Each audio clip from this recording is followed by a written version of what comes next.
সালামু আলাইকুম guys, welcome to a new video. So এই বৃষ্টির দিনে একটু ভাজা পোড়া তো খাইতে মনটা চাইতেই পারে। সো আমার ভাই যেদিন বাসায় থাকে সেদিন আমরা এরকম ফুড নিয়ে বিভিন্ন এক্সপেরিমেন্ট করি।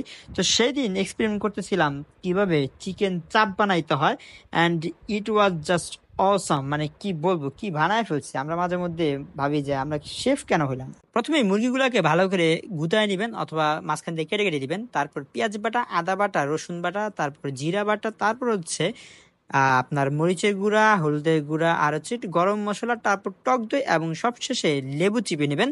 লেবুটা একটু বেশি পরিমাণে দিবেন, কারণ লেবুটা দিলে লেবুর ফ্লেভারটা চাপের মধ্যে অস্থির লাগে। এইগুলো দেওয়ার পর ভালোভাবে নাড়াচাড়া মেখে নেবেন, আর অবশ্যই লবণ দিতে ভুলে যাবেন। আমরাও ভুলে গেছিলাম, এই জন্যই বেশি মজা হয়েছিল।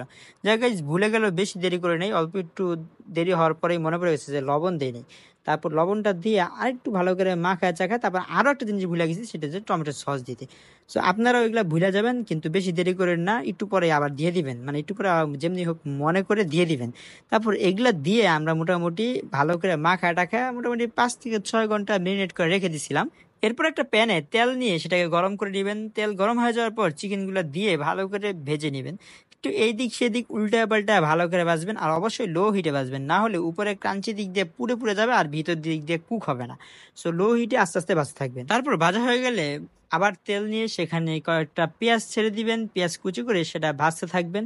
মোটামুটি ব্রাউন কালার হয়ে আসলে তারপর পেঁয়াজের যে পেস্ট আছে সেটা দিয়ে দিবেন। তারপর আদার পেস্ট এবং জিরার পেস্ট হালকা হালকা মানে অল্প অল্প করে দিয়ে দিবেন।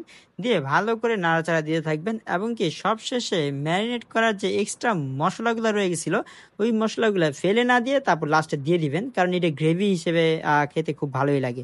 সো এগুলা দিয়ে মোটামুটি নেড়ে চেড়ে কিছুক্ষণ রেখে দিবেন।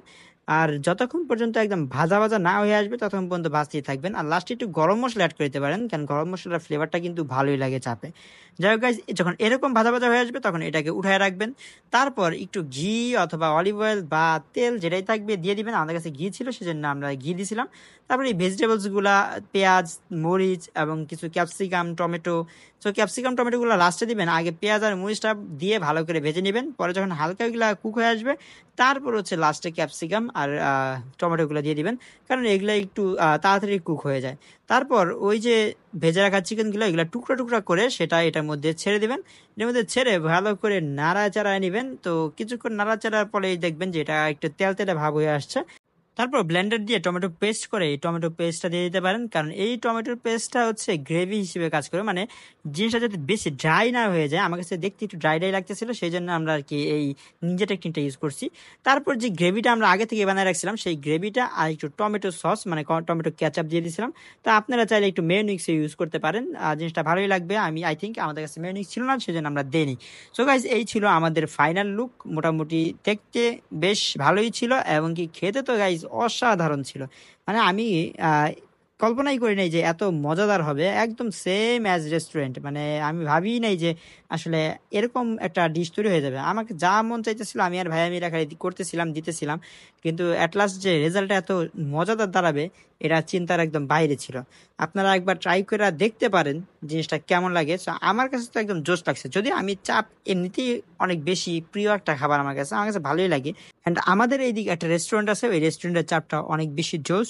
সো ওই রেস্টুরেন্ট থেকে ইন্সপায়ার হইয়া নিজে বাসায় ট্রাই করছি, এবং আমি একদম সাকসেসফুল। আমি বলতে আমার ভাইও একদম সাকসেসফুল, আমি খালি দেখছি আর ভিডিও করছি। তাই গাইস, তো কি হয়েছে, আমি তো সাথে ছিলাম, সাথে না থাকলে কি আর মজা হইতো? আপনি বলেন বলেন, আমি সাথে থাকাতেই মজা হয়েছে না? সো এই তো গাইজ, এই ছিল আজকের ভিডিও। ভালো থাকবেন, সুস্থ থাকবেন, আর আপনারা বাসায় ট্রাই করে বলবেন আপনাদের কাছে কেমন লাগছে। আল্লাহ হাফেজ গাইজ, টাটা।